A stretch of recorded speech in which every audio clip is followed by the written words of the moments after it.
The first thing she noticed was the silence, not the familiar kind filled with distant sirens or neighbors slamming doors, but a thick, padded silence that made the air feel heavier, more deliberate, as if the room itself was holding its breath. Then came the light, soft and golden, slipping through white curtains like liquid warmth, spilling across expensive-looking sheets that definitely were not hers. The fabric felt too smooth, too luxurious, too foreign against her bare skin. She shifted slightly, trying to shake off the dull throb pulsing at the back of her skull and the strange fuzziness clouding her thoughts, and that was when everything hit her at once. She was naked, completely and entirely naked beneath a blanket she didn't recognize, in a room she'd never seen before, with no clue how she got there or why her heart was suddenly hammering inside her chest like an alarm bell that wouldn't stop. Her gaze darted across the space, taking in the towering windows, the polished marble floors, a low glass table with 2 champagne flutes, one still half full next to what looked like a crumpled suit jacket and a black bow tie. The furniture was sleek and modern, cold and rich, designed to impress. This wasn't just a hotel room, it was something more, a place meant for people who didn't check price tags. And then, just as she was starting to breathe, she saw it. The ring. A massive diamond sitting proudly on her left hand, perfectly cut, perfectly clear, and completely out of place. She stared at it like it might vanish if she blinked hard enough, but it didn't. It just stayed there, glittering quietly under the morning light, as if mocking her confusion. Her breath hitched as she tried to remember something, anything about how this happened. But her memory offered nothing except fragments, laughter on a rooftop, the clink of a glass, someone daring her to talk to the man in the corner, the one in the tailored suit with eyes that didn't blink. She remembered approaching him, she remembered his silence, and the way he'd looked at her like he already knew what she was going to say. And then, nothing. Just a black hole where the rest of the night should have been. She was still staring at the ring when the sound of water stopped. The door to the bathroom opened and he stepped out like a secret the night had left behind. Tall, dark, sharp-jawed and calm, his white shirt was unbuttoned, clinging to damp skin, sleeves rolled casually to his forearms. His eyes met hers and didn't flinch. "Good, you're awake," he said, voice low and steady like a man who wasn't used to explaining himself. "We don't have much time." Her lips parted but no sound came. He crossed the room, opened a drawer and tossed her a robe without turning. "Get dressed. Breakfast is ready and we have 37 minutes before this reaches the press." "What press?" she whispered, clutching the blanket tighter around her chest, her heart racing. He finally faced her then, eyes steady, voice firm.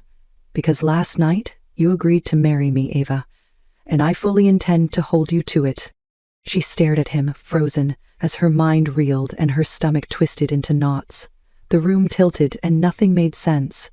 Ava Carter had gone to a wedding last night as a single, slightly heartbroken, very broke law student.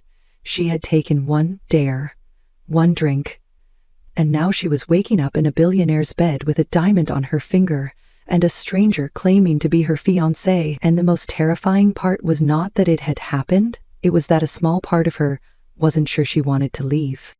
Ava Carter had always lived cautiously, her life a series of careful steps on solid ground. Never the kind of girl to wake up in a stranger's bed, much less one guarded by glass walls and high-security elevators. She rented half a room in a Brooklyn walk-up where the heat clicked on only when it felt generous, and shared a single bathroom with 2 other girls. Her world was filled with student loans, instant noodles, and late-night cramming sessions, not diamond rings and men who spoke like time was a currency they owned. Yet here she was, wrapped in a silk robe too soft to be real, walking barefoot across marble that felt like it had never seen dirt, trying to understand how the ground had disappeared beneath her. Lucas Vale stood by the floor-to-ceiling window, one hand tucked casually in his pocket, the other holding a cup of black coffee as he watched the morning unfold below. He didn't look like someone who had accidentally gotten engaged. He looked like someone who orchestrated everything in advance, from the angle of his posture to the silence between his words. Ava cleared her throat, her voice still hoarse. "I think there's been a mistake." He turned slightly, not surprised, just patient. "There hasn't. You agreed last night to be my fiancé for 30 days, and I have it in writing." She stared at him, trying to find a crack in his certainty. "What writing?"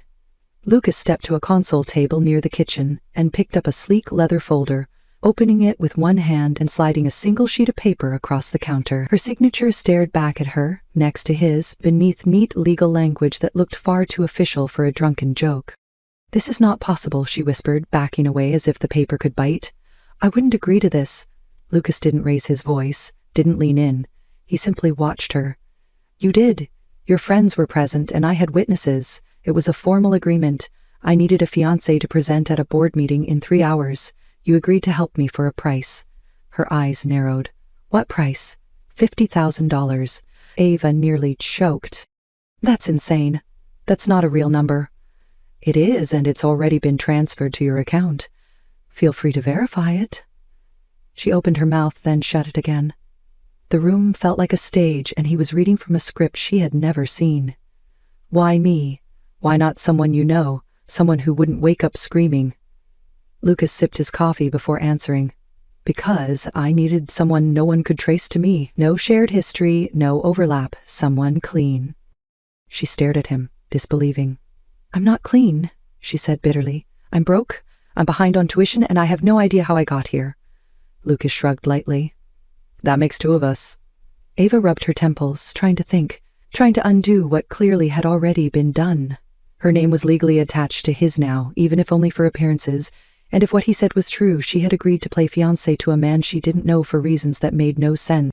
But the ring was still on her finger, and the robe on her body was monogrammed with his initials. Everything around her whispered permanence in a voice too calm to ignore. "Who are you really?" she asked finally. "Lucas Vale, CEO of Vale International. You might have seen my name in the business section, or on the Forbes list." Her jaw tensed. "I don't read those." He smiled faintly, the first crack in his cold exterior. "That's what made you useful." Ava crossed her arms, suddenly aware of how surreal this all was. "This is ridiculous. I should go. I have class, I have a job, I have a life." Lucas stepped forward, not menacing, just deliberate. "If you leave now, it creates a scandal. If the press finds out that this engagement is fake before I finish negotiations with my board, I lose control of my company and about 6,000 people lose their jobs." She blinked. "That's dramatic." "It's accurate. And you'll still get paid." Ava felt her breath catch. It was too much, too fast, but something about the calm in his voice and the way the room seemed to wait for her answer made her pause. "You expect me to fake being in love with you for a month. I don't expect anything except cooperation. The rest, we'll figure out." She looked at him, really looked, and saw more than wealth or cold strategy. There was something unreadable behind his eyes, something that made her spine stiffen and her curiosity lean forward. 30 days, she said slowly. "And then I'm done." Lucas nodded once. "Done." Ava turned away, whispering under her breath, "What the hell did I just agree to?" The first official day as Lucas Vale's fiancée began with a closet full of clothes that didn't belong to her, and a stylist named Harper who spoke like everything was an emergency.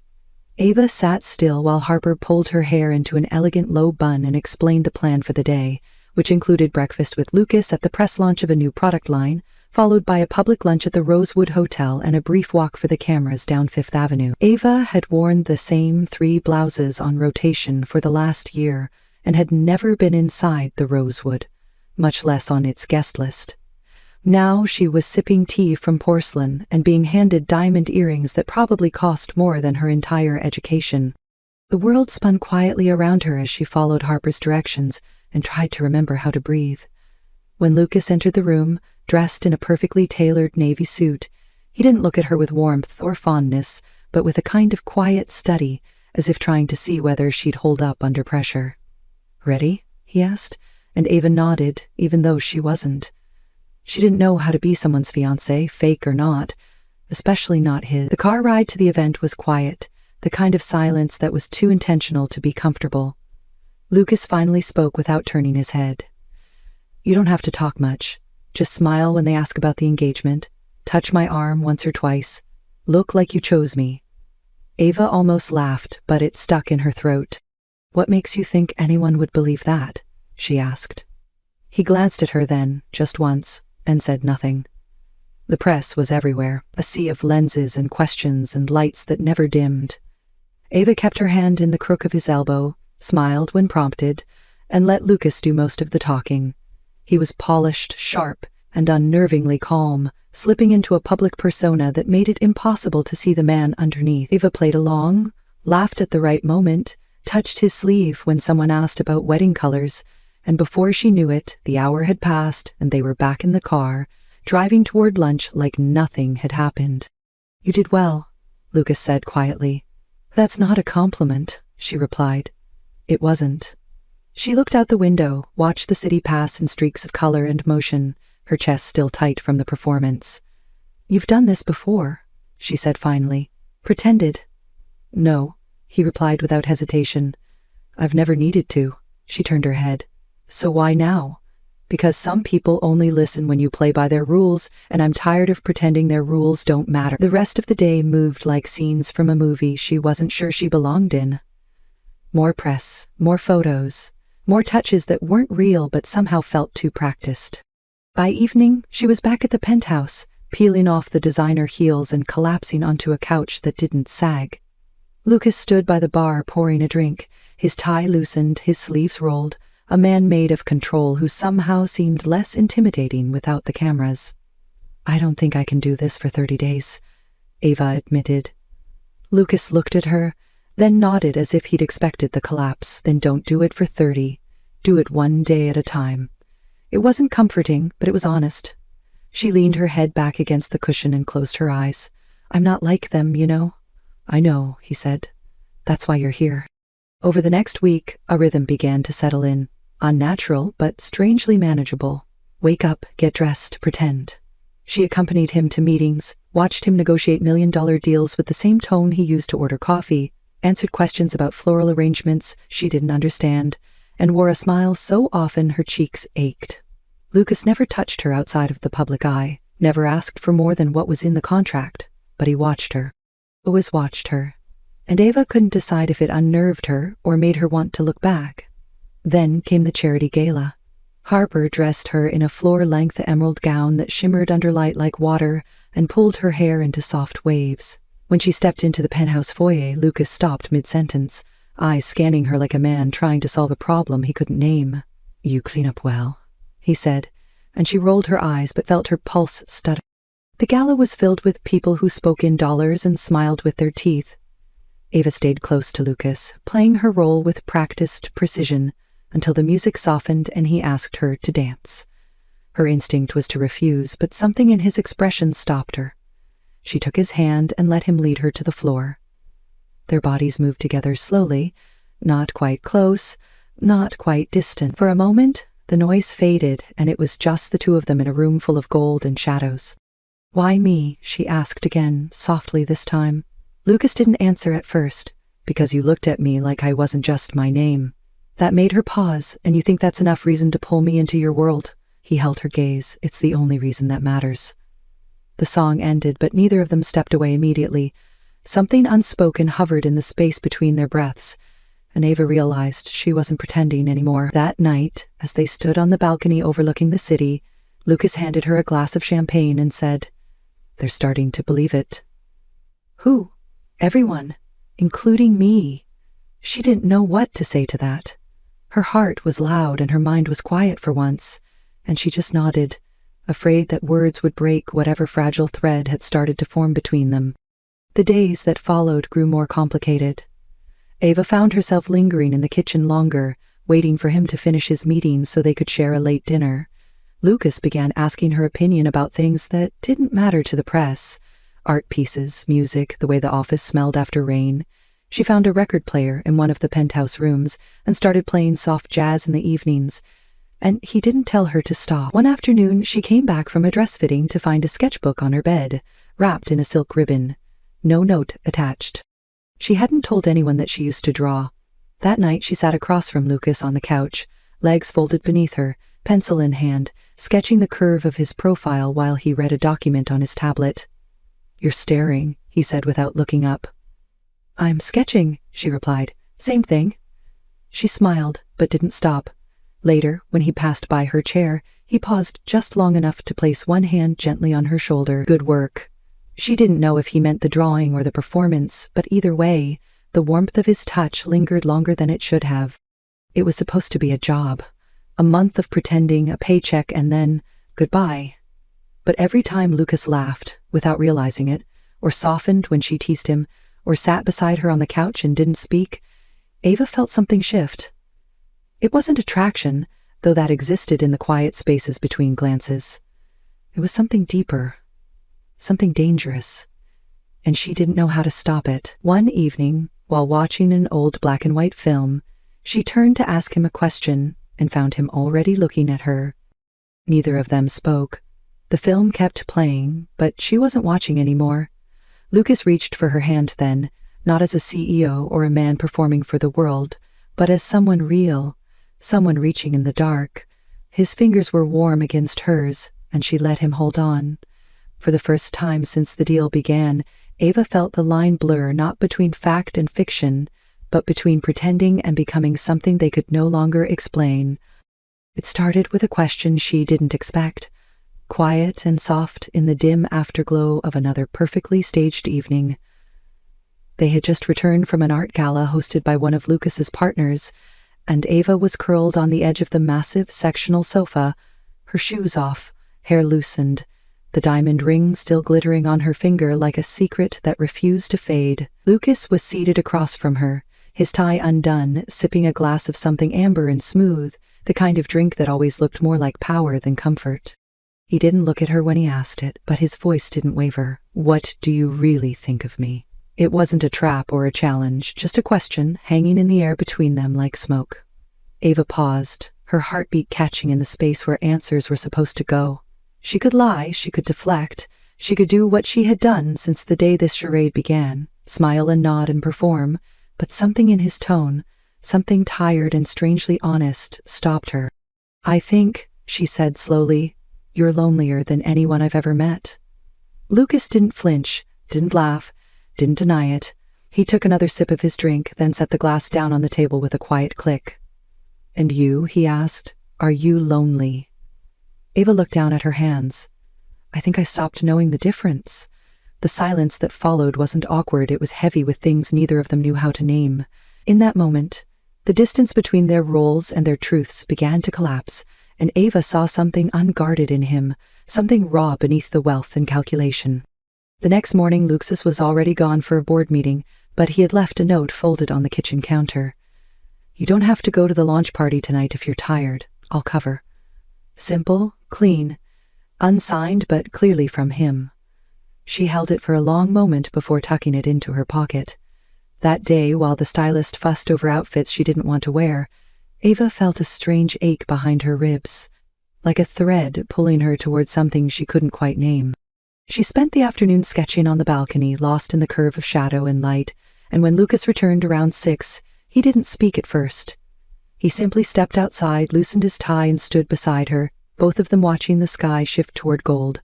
He said nothing about the drawing she had left on his desk that morning, a sketch of him standing at the window.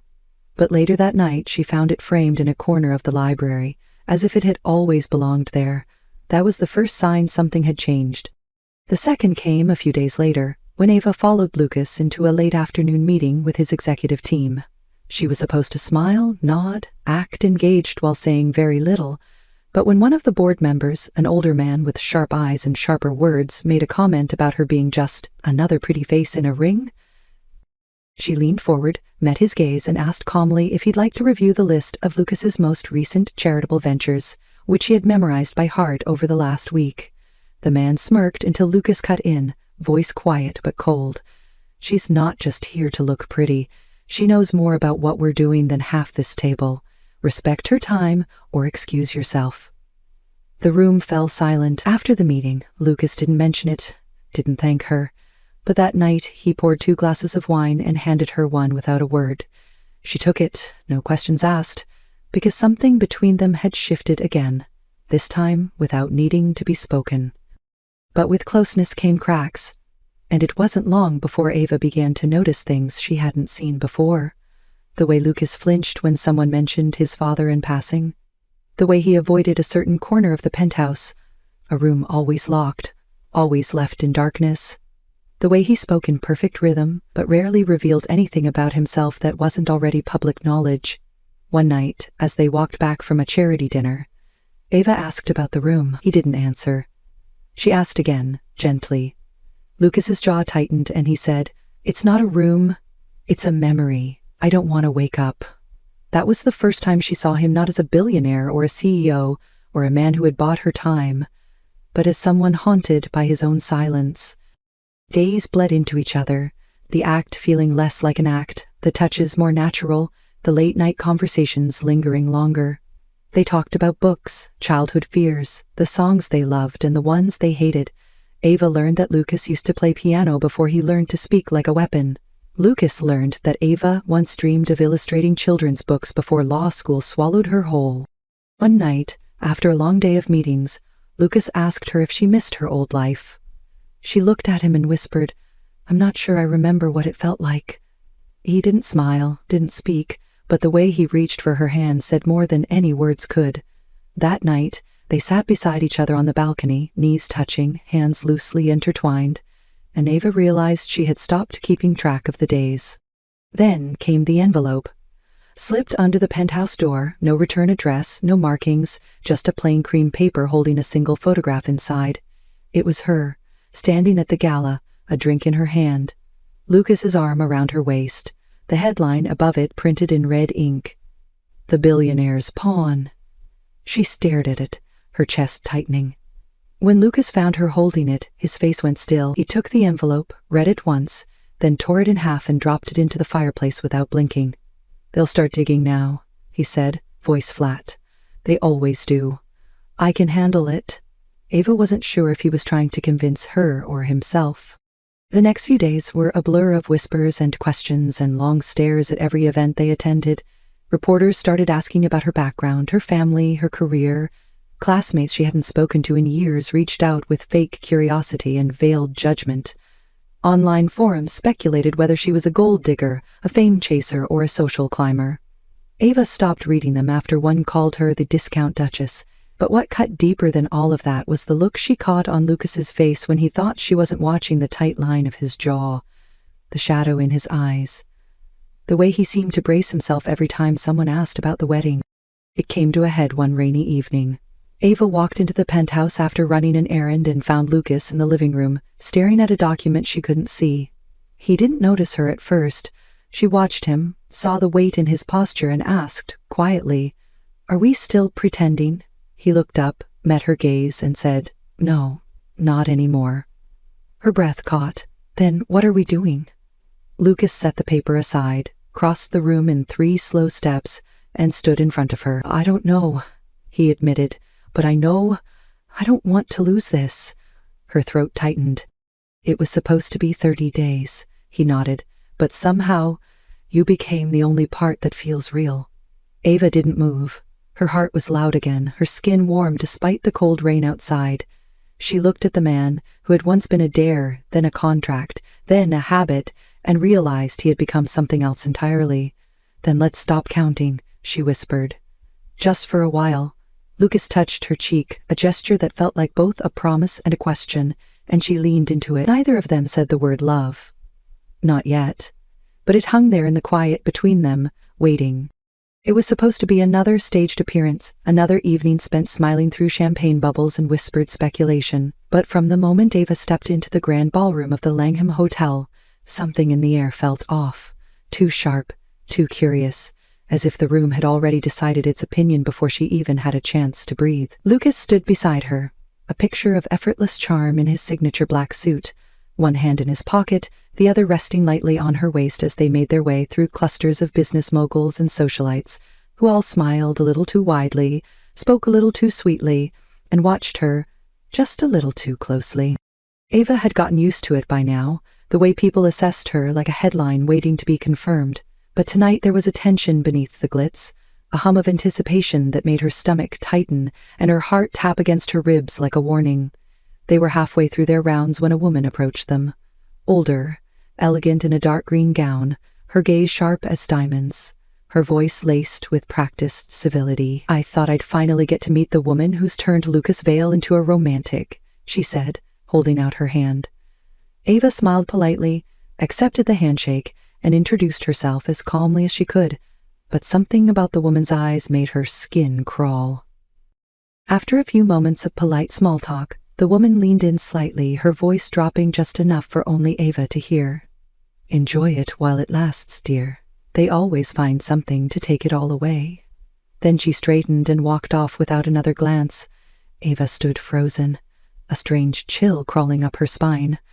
Lucas noticed the shift in her posture immediately and leaned down to ask if she was all right. She nodded, too tightly, and forced a smile as the next group approached, but her mind was already racing, spinning through everything that had happened in the last few weeks, the sudden shift from stranger to fiancé to something even more dangerous than love dependency. She had started to need him, not just his presence, but the way he made her feel seen, protected, chosen, and that terrified her. After the event, the car ride was silent. Lucas sat beside her, scrolling through emails, his face unreadable. Ava stared out the window, her fingers twisting in her lap. "That woman," she said suddenly. "Who was she?" Lucas paused, looked up, and replied, "Eloise Mundell, my father's former attorney. She helped dismantle part of our company years ago during a buyout battle. She doesn't like me much." Ava frowned. "Then why would she come talk to us?" "Because she's fishing," Lucas said simply. "They all are. They're trying to find the crack in the story." Ava turned to face him. "Is there a crack?" He met her gaze. "Not unless you put one there." The words were firm but not cruel. They sat in her chest like a weight. Back at the penthouse, Ava went straight to the library, pulled off her heels, and curled into the corner of the couch. Lucas joined her a few minutes later, loosened his tie, and poured 2 glasses of wine. She didn't take hers. "I feel like I'm drowning in someone else's narrative," she said quietly. Lucas sat across from her, not touching, just watching. "You were never supposed to be the story," he admitted. "That's why I chose you." Ava swallowed hard. "But now I am. And I don't know how to survive in a world that keeps trying to erase who I was before you." He leaned forward. "Then don't let them. You don't need to prove anything to anyone but yourself." She looked away, voice shaking. "It's not just them, it's me too. I look at myself now and I don't know what I'm pretending anymore." Lucas didn't speak right away. Then he said, "You're not pretending. Not with me, not anymore." She met his eyes and felt something hot and terrifying rise in her chest. "Then say it. Say what this is." He didn't flinch. "It's real. At least for me." "That's the problem," she whispered, "because it's real for me too. And I don't know if I'm strong enough to keep it safe." The following day, Ava didn't accompany Lucas to his morning meetings. She stayed behind, sketching in silence, her thoughts too tangled to speak aloud. Around noon, Harper stopped by with a delivery and envelope marked confidential. Ava opened it slowly, her breath catching when she saw what was inside. It was a set of documents detailing a legal challenge filed against Vale International. Attached were photos of Ava from before her arrangement with Lucas, including one taken outside her old apartment, and a timeline alleging that she had conspired with Lucas from the start to defraud investors through emotional manipulation and insider advantage. It was absurd, a blatant attack, but it was calculated and cruel. Ava called Lucas immediately. He answered on the first ring, already knowing. "It started," she said. "Yes," he replied. "Come to the office. We need to talk." When she arrived, Lucas met her in the private conference room, already surrounded by legal counsel and advisors. He dismissed them briefly, closed the door, and turned to face her. "I'm going to fix this." Ava shook her head. "No. You're going to get destroyed if you pretend I'm your shield. This isn't a game anymore, Lucas. They're playing dirty. They want you to lose everything." He stepped closer. "Then let me lose it." Ava's voice cracked. "Don't say that. This company is your life." Lucas's tone softened. "You're my life now." "That's the part. They don't understand." Ava looked at him, everything in her screaming to hold on and let go at the same time. "What happens when I leave?" she asked. "Because this was never supposed to last." Lucas reached for her hand. "Then don't leave. Let it last." But by evening, the story had hit the news. Blogs and business outlets exploded with speculation, and Ava's name trended online for all the wrong reasons. Headlines questioned her past, her motives, even her integrity. Old classmates came forward with fabricated stories, her professors were contacted for comments, and someone leaked a photo of her leaving the penthouse in sweatpants and no makeup with the caption, "Billionaire's pet," or "power player." Ava sat on the edge of her bed, reading every word, feeling her insides turn to ice. Lucas tried to shield her, pulled every connection he had, called in every favor, but nothing stopped the wave. Finally, one night, she told him she needed to go. Just for a while, just to breathe. Lucas stood still, pain flickering across his expression like lightning behind clouds. "Do you love me?" he asked, his voice low. Ava's throat tightened. "That's not the question. Then what is? Do you trust me to survive this, even without you?" Lucas stepped forward. "No, because I don't want to survive it without you. I want you here, with me, no matter how ugly it gets." Ava's eyes blurred. "I'm not strong like you. I'm not built to fight a world that wants to break me just for standing next to you." He cupped her face, his hands warm and steady. "Then let me be strong for both of us." But that night, after he fell asleep, Ava packed a small bag. No note, no dramatic goodbye, just silence. She walked down the hallway barefoot, looked one last time at the place where she had learned to feel seen, then stepped into the elevator with her heart shattering. Somewhere between the 35th floor and the ground, she whispered the word she hadn't said aloud yet, "I love you," and then she was gone. The next morning, Lucas woke up to find the ring she had worn every day placed gently beside the sketchbook she had carried with her since the beginning. Inside, a single drawing, a quiet scene of the two of them on the balcony. No labels, no pretense, just them. The caption at the bottom read, "I didn't mean to fall in love with you, but I did, and I don't know how to stop." He stared at it for a long time, the silence of the penthouse louder than any storm. He didn't call anyone, didn't order the car. He just sat there with the sketch and let the weight of what he had lost settle into his bones. Then he made a decision, because Ava Carter was never just a dare, and he wasn't about to let the world decide how their story ended. 3 weeks passed, and the world moved on as it always did, hungry for new gossip, new faces, new chaos.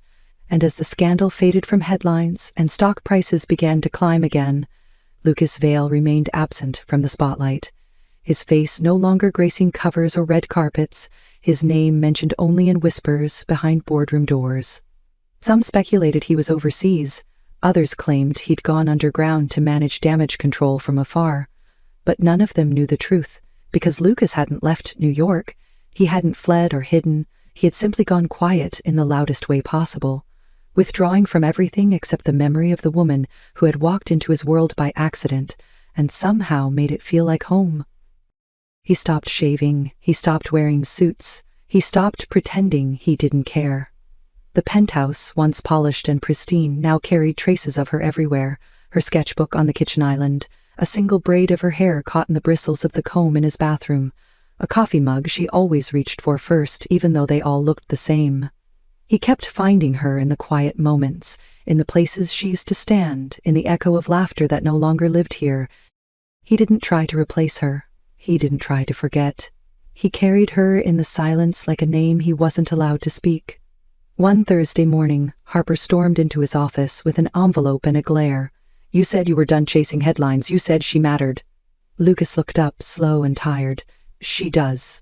"Then why are you sitting here like the story's already over?" Harper snapped. "Do you know where she is?" Lucas asked. Harper hesitated, then tossed the envelope on his desk. "I didn't find her. She found me." Inside was a letter in Ava's handwriting. It wasn't dramatic, no confessions, just a few lines. "I'm not hiding. I'm healing. I don't need to be rescued. I need time to remember who I was before all of this. But I miss you, in every breath." Lucas read it twice, then stood. "Cancel everything," he said. Harper blinked. "Everything?" "Everything. Meetings, interviews, dinners, the entire calendar. Clear it." "For how long?" "Until I fix what I broke." Meanwhile, in a small coastal town a few hours north of the city, Ava sat on a sun-drenched porch, barefoot in a borrowed hoodie, sipping tea she didn't really like, watching the sea move like it was keeping a secret. Her aunt's house was quiet and old, The kind of place where clocks ticked loudly and nothing ever needed to be rushed. Here, she sketched for herself again, not for escape, not for distraction, but because her hands needed to remember beauty without pressure. She hadn't told her aunt everything, just enough. A broken engagement, a media mess, a need to disappear, and her aunt, wise and warm, hadn't asked for more. She simply left tea on the windowsill and notes like, "It's okay to be lost," and "You were always enough." Ava filled pages with memories of the penthouse, the way Lucas looked when he thought she wasn't watching, the way he ran his fingers along the edge of her sketchbook when he was nervous, the way he kissed her the night before she left, slow and quiet like he already knew she wouldn't be there in the morning. She hadn't written to him, not after the first letter. She told herself he needed to breathe, to rebuild. She told herself she wasn't ready. But every night, before sleep took her, she whispered his name like a promise she didn't know how to keep. Then one rainy afternoon, a black car pulled into the gravel driveway, slow and unfamiliar. Ava stood, heart pounding, watching the door open. Lucas stepped out, no suit, no entourage, just him. Wet hair, tired eyes, a folded piece of paper in his hand. She didn't move, didn't breathe, just waited. He climbed the porch steps, stopped in front of her, and held out the paper. "I drew something," he said. "It was clumsy, not like yours, but I needed to try." She unfolded the page. A sketch, shaky and uneven, of her sitting on the balcony back in the city. And beneath it, 5 words. "I don't want perfect, just you." Her hands trembled. "Lucas, I'm not asking you to come back today," he said, "or tomorrow. I just needed you to know. I meant it, all of it. I love you, and not because of the ring or the contract or the cameras, because you saw me before I remembered how." She blinked fast, her throat tight. "I'm still scared." "So am I." She looked at him, really looked, and saw a man who had broken every rule he'd ever made, just to stand here now. "Then stay." "Not here, not forever, just for now." He didn't smile, just nodded. "For now is all I've ever wanted." They sat on the porch in silence, the rain soft around them, and Ava felt something inside her begin to breathe again. That night, she didn't sleep alone. Not because they crossed some line, not because the world had suddenly forgiven them, but because healing sometimes looked like falling asleep to the sound of someone else's heartbeat and believing, for the first time, that maybe you weren't broken beyond repair. The next morning, Lucas cooked breakfast terribly and burned the toast. Ava laughed for the first time in weeks. He stayed 3 days, no pressure, no questions, just space to remember. On the 4th morning, she woke early, walked down to the beach and found him there, barefoot in the sand, sketching clumsily with a stick. She stood beside him, and without looking up, he said, "I had a thought. Oh, what if we stop pretending we're temporary?" Ava stared at the waves. "That would mean we're choosing this, every day." He turned to face her. "I've never been more sure of anything." They returned to the city together, not with headlines, not with a press release, just quietly, walking into the penthouse like it had been waiting for them to come home. The ring was still in the drawer. Lucas didn't offer it again. Ava didn't ask. Because some promises are louder in action than in diamonds. They rebuilt slowly, together. She reopened her sketch account under her real name. He gave her a room in the penthouse and called it her studio. When she told him she might go back to school, he simply asked how he could help. When he said he was selling part of the company to free himself from board politics, she didn't argue. They weren't perfect. They argued. She panicked. He shut down sometimes, but they stayed, through the noise, through the quiet, through the fear. And in that staying, something unshakable grew. One evening, as they stood on the balcony, wine in hand, city below them like a sleeping giant, Ava turned to him and said, "I never got to ask, did we actually get married?" Lucas smiled. "Not legally, but I'd still like to, someday. Not for the papers, not for the photos, for us." She leaned her head against his shoulder. "Ask me again when we're 50.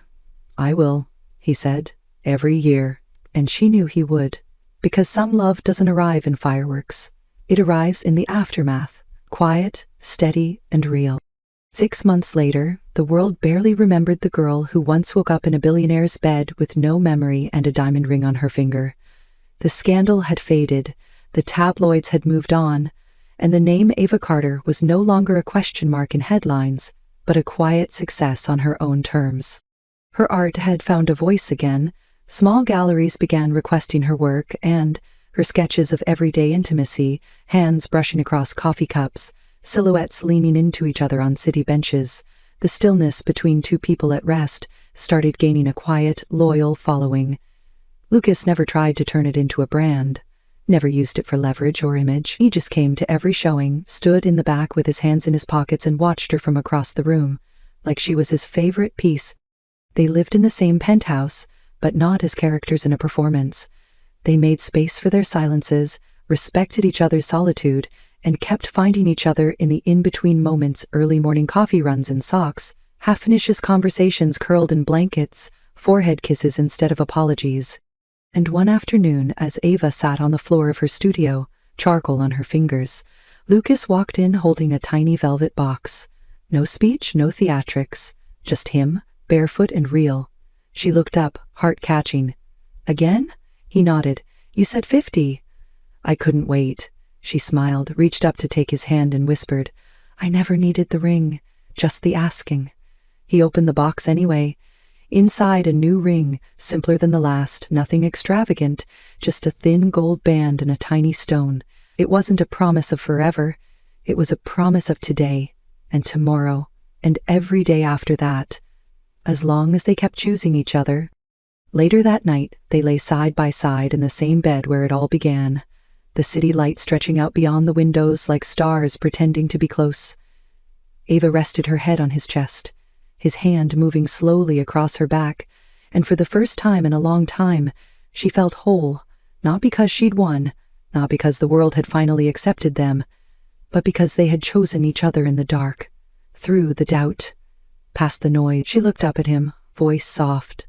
"Do you ever think about that night? The first one?" He nodded. "Every time I wake up and you're still here." She kissed the corner of his mouth. "I still don't know why you didn't throw me out." Lucas pulled her closer, a small smile in his voice, "Because something about the way you slept in my bed felt like the first honest thing that room had ever seen." And just before sleep took them, Ava whispered the words she had once been too afraid to believe. "We didn't begin perfect. We began in chaos. And maybe that's why we survived." Lucas pressed a kiss to her temple and murmured back, "We began in the wrong bed, but somehow we ended up exactly where we were meant to be." Sometimes, love doesn't come dressed in certainty. Sometimes it arrives uninvited, unpolished, and completely unplanned.